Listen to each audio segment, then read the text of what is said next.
సృష్టికర్తే ఈ లోకానికి పాపులను రక్షించడానికి ఆయన మనిషి కుమారుడుగా పుట్టాడయ్యా అంటే ఊరుకోవయ్యా. దేవుడు ఎక్కడైనా పుడతాడా? దేవుడు ఎందుకు పుట్టాలి? ఆకాశం నుంచి ఆజ్ఞ ఇవ్వచ్చు కదా. నిజంగా పాపులుంటే పాపులందరికీ మారు మనసు పరలోకం నుంచి ఇవ్వచ్చు కదా. దేవుడే దిగి రావాలా అని ఎదురు ప్రశ్న వేస్తున్నారు. నిజమే, ఒక రాజుగారు ఉన్నారు. రాజుగారు చాలా మంచివారు. అయితే మంత్రి చాలా భక్తిపరుడు.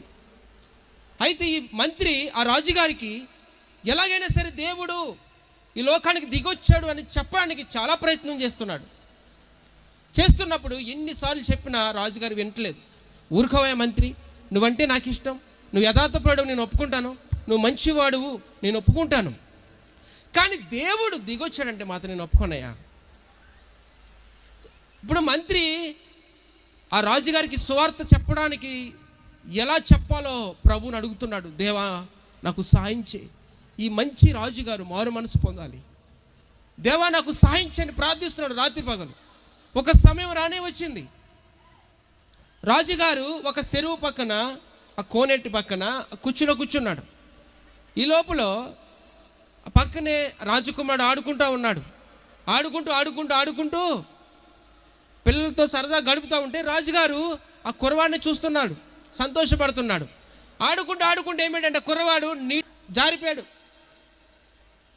ఇప్పుడు మునిగిపోతున్నాడు. ఆ కుర్రవాడు ఊపిరాడక చచ్చిపోయే పరిస్థితికి వచ్చింది.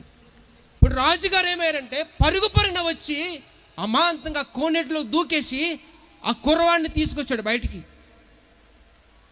తీసుకొచ్చి బయట కూర్చోబెడతా ఉంటే వెంటనే చాలామంది వచ్చారు. నాటు వైద్యులు వచ్చారు. ఎంతో అలజడి రేగింది ఆ రాజభవనం అంతా. ఇప్పుడు కూర్చోబెట్టి మనశ్శాంతిగా కూర్చున్న తర్వాత ఆ కుర్రవాడు కొంచెం ఊపిరి పీల్చుకున్న తర్వాత రాజు కూడా ప్రశాంతంగా ఉన్నాడు. అప్పుడు మంత్రి వచ్చి పక్కనే కూర్చున్నాడు. రాజా మీ కుమారుడు పడిపోతుంటే మీరెందుకు దూకారయ్యా? మీరే దూకారు కదా. అవునయ్యా, అవును అయ్యా, నన్ను వెళ్ళి దూకమంటే రక్షించమంటే నేను రక్షిస్తాను కదయ్యా. అవును, మరి నువ్వెందుకు దూకావయ్యా? నువ్వు చనిపోతే ఏమైపోద్ది రాజ్యం? అయ్యా వాడు నా కొడుకయ్యా, లేక పుట్టాడు. నా కొడుకు చనిపోతే నా జీవితం ఎందుకు? నా కొడుకు చనిపోతా ఉంటే నేనే వెళ్ళి దూకేసా. ఎందుకంటే నా కన్న ప్రేమ నీకు వారికి చెప్పడానికి ఓపిక లేదు, మనసు సహకరించలేదు. ఏమో నువ్వు చెప్తే నువ్వు రక్షిస్తావో లేదో నాకు తెలీదు. నా కన్న ప్రేమే నా కొడుకు ఏమైపోతాడని నేనే దూకేశాను అయ్యా.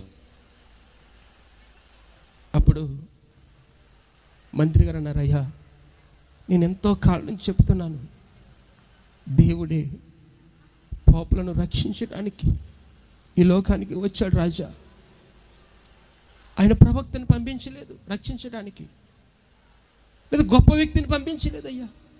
నీవు దేవుని కుమారుడు కనుక నన్ను రక్షించడానికి దేవుడే ఈ లోకానికి దిగొచ్చాడయ్యా రాజా. వెంటనే రాజు